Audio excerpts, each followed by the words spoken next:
नमस्कार दोस्तों, आज फिर डीआई के तीसरे क्वेश्चन के साथ हम उपलब्ध हैं।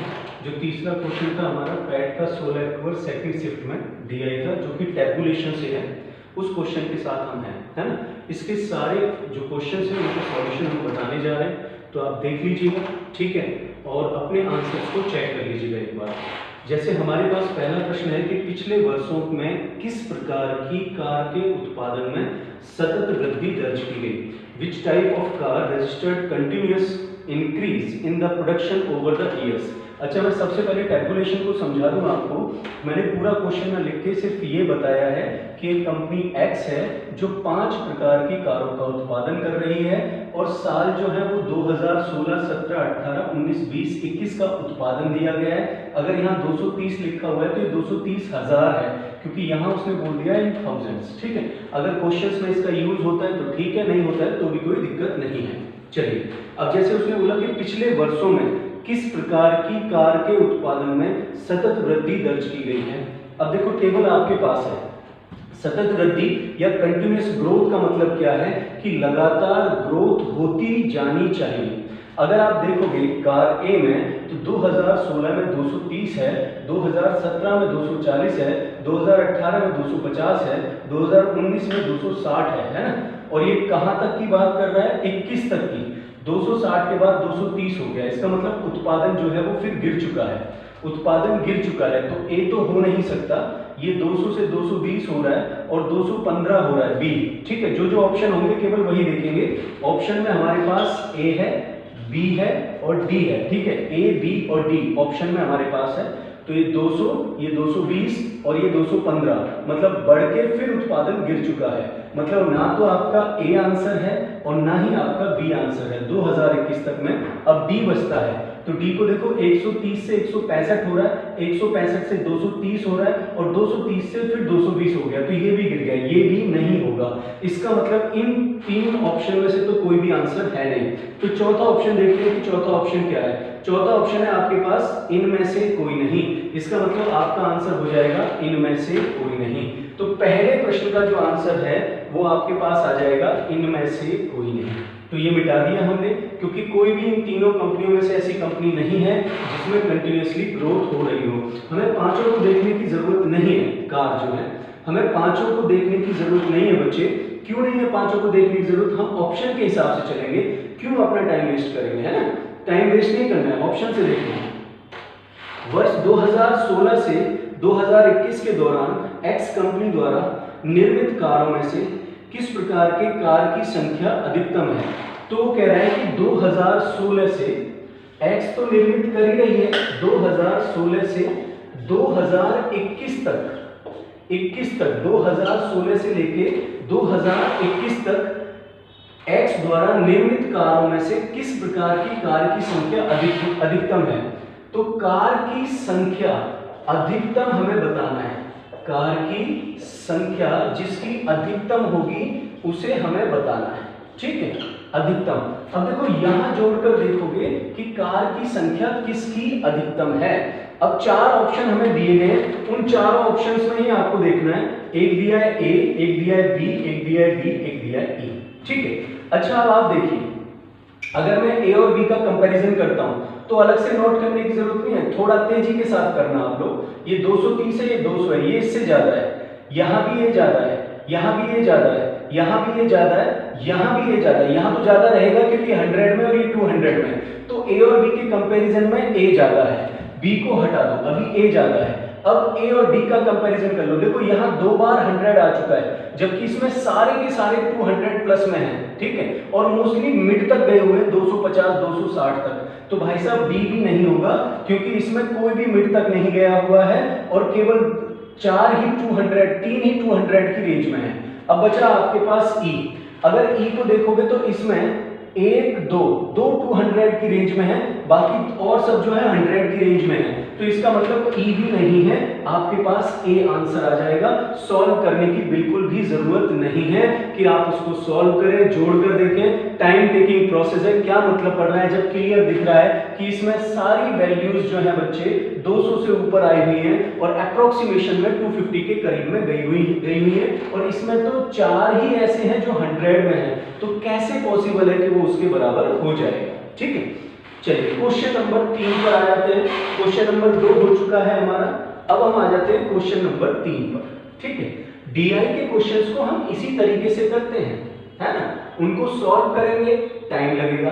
ठीक है, आगे कहते हैं वर्ष 2016 से 2021 तक कार ए के उत्पादन में अनुमानित वृद्धि कितने प्रतिशत है। देखो, सबसे पहले कार ए को लेना है और 2016 से 2021 में जाना है, क्योंकि क्वेश्चन कह रहा है 2016 से 2021 के दौरान x द्वारा निर्मित 21 तक a के उत्पादन में अनुमानित वृद्धि कितनी है। a में आइए तो आप देखोगे a में 230 2016 में उत्पादन है, जबकि 2021 में कितना उत्पादन है, 255 उत्पादन है बच्चों, 255। अब आप देख रहे हो ये कितना बढ़ रहा है, 25 बढ़ रहा है, तो वो भी यही पूछ रहा है, लेकिन प्रतिशत में पूछ रहा है। वो कह रहा है अनुमानित वृद्धि कितने प्रतिशत की थी, अनुमानित वृद्धि कितने प्रतिशत की थी। तो देखो वृद्धि कितने की है, 25 की है, वृद्धि 25 की है, कितने पर है, 230 पर है, गुणा 100 प्रतिशत निकालने के लिए दिया, 0 से 0 कैंसिल। अब देखो ये 250 हो गया, 23 से इसको काटा 250 को, 23 से कम 23, 2 बचा, नहीं जाएगा 0, 10 पॉइंट समथिंग आंसर आएगा। अब 10 पॉइंट में केवल आपके पास एक ही ऑप्शन है, वो है बी, और वो क्या है 10.87%। आपने देखा मैंने भी पूरा कैलकुलेशन नहीं किया है, आपको भी पूरा कैलकुलेशन करने की जरूरत नहीं है। बात समझ रहे हो मेरी, क्योंकि डीआई के प्रश्न जब तक आप ऐसे ही बना सकते हो आंखों में, तो कोशिश करो कि आंखों में बनाओ। ठीक है, हमारे पास 3 प्रश्न डीआई के हो चुके हैं इस वाले के, ठीक है, टैबुलेशन के। अब आ जाते हैं चौथे प्रश्न की तरफ। ठीक है, अच्छा मैं जैसे क्वेश्चंस को जल्दी करा रहा हूं, आपने देखा होगा 3 क्वेश्चन मैंने तुरंत ही खत्म कर दिए, मैं क्वेश्चन को थोड़ा जल्दी करा रहा हूं, उसके बाद भी अगर किसी को समझ में नहीं आता है तो बच्चा मेरे को भेज सकता है कि सर ये चीज मुझे क्लियर नहीं है, मैं फिर उसको दोबारा समझा दूंगा। ठीक है, वर्ष 2016 में कार ई का उत्पादन, तो आप आइए 2016 में और आइए कार ई पर। 2016 में कार ई का उत्पादन 115 है, ये हमने लिख लिया। आगे कहता है वर्ष 2019 में कार बी के उत्पादन का। अब 2019 में आ जाइए और बी कार पर आ जाइए, 2019 और बी पर आए तो ये आ गया 215, ये कितना आ गया 215। अब क्या कहता है का लगभग कितने प्रतिशत है बी के उत्पादन का, इसका मतलब तुलना बी से हो रही है, कम या ज्यादा नहीं कह रहा है, कह रहा है का लगभग कितने प्रतिशत है। तो आप देखो 115 215 का लगभग कितना प्रतिशत है, 5 से इसको काटो, 23 पंजे 115, 43 पंजे 215, 5 3 15 5 20। अब आपको निकालना है कि 2300 बटे 43। ठीक है, अगर मैं इसे 8 से काटूं तो 8 3 24 इधर लिख लिया, और 8 चौक 32 और 2 कितना हुआ 34। ठीक है, 8 चौक 32 344, तो ये तो ज्यादा हो जाएगा। ठीक है, ज्यादा हो जाएगा, तो ये हमने एक बार ऑप्शन देख लिया 6 1 के आसपास में भी आ रहा है, तो अगर मैं 6 से भाग दूं, 6 3 18 6 चौक 40, ये भी ज्यादा हो जाएगा, तो आपने 5 से भाग दिया, 43 पंजे कितना आ रहा है 215, तो 5 बार ये गया 215। ठीक है, 215 तो आपके पास बचा 150, कितना बचा भैया 150 बचा, यहां से 215 15 बचे, 150 इधर उतार लिया।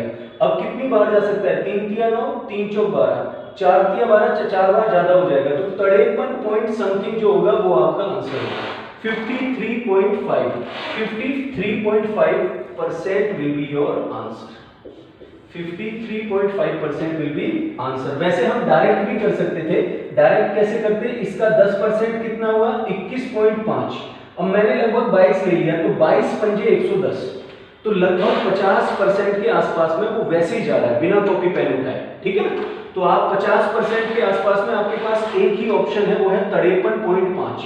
चार ऑप्शन है, एक है 61.7, एक है 86.95, एक है 47.23 और एक है 53.5। तो जो 50 के करीब है वो है 53.5। ठीक है, तो आपका आंसर आ जाएगा डी। ठीक है, अब आ जाते हैं हम पांचवें क्वेश्चन में।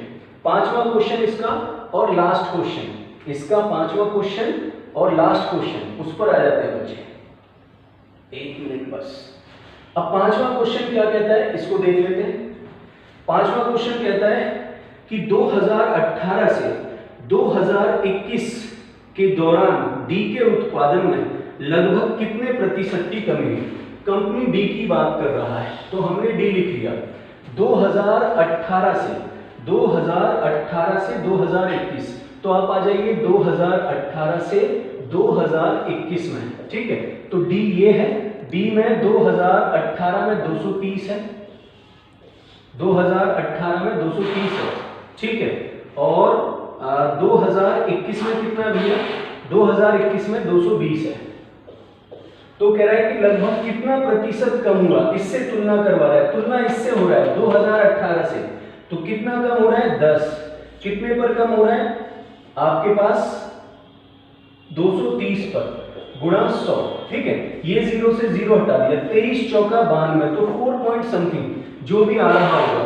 अब देखो इनमें से कोई नहीं भी दिया हुआ है और 4.35 भी दिया हुआ है, तो एक स्टेप और आगे बढ़ जाओ। ठीक है, तो यहाँ कितना बचा हुआ है आपके पास, अगर आप देखते हैं इसको तो 92 8 बचा, फिर 23 तिया 69, मतलब 4.35% आएगा। तो आपका पहला आंसर आ जाएगा 4.35%। ठीक है, ए आंसर आ जाएगा 4.35%। क्लियर है बच्चों? तो हमने आपके इस वाले डीआई के सारे क्वेश्चंस कर लिए हैं। इसके बाद एक डीआई और बची है सेकंड शिफ्ट की, फिर हम दूसरे पेपर्स को इसी तरीके से स्टार्ट करेंगे। चैनल को देखते रहिए, सब्सक्राइब कर लीजिए, बेल आइकन दबा दीजिए।